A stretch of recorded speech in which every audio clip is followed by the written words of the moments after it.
Hello বন্ধুরা, দেখুন আজকে আমি বানিয়েছি মুড়ি ঘন্ট আমাদের বাঙালি স্টাইলে। এতে পেঁয়াজ পড়েনি,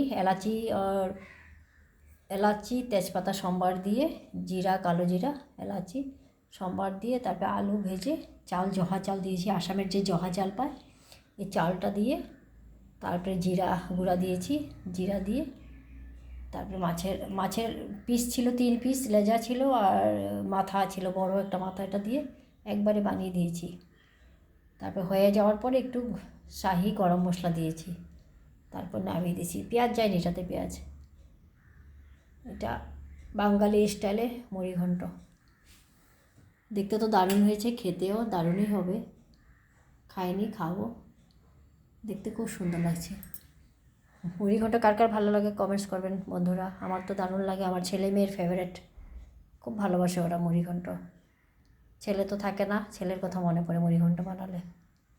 টাটা, সবাই ভালো থাকবেন, সুস্থ থাকবেন, সবার দিন ভালো থাকুক। Bye bye.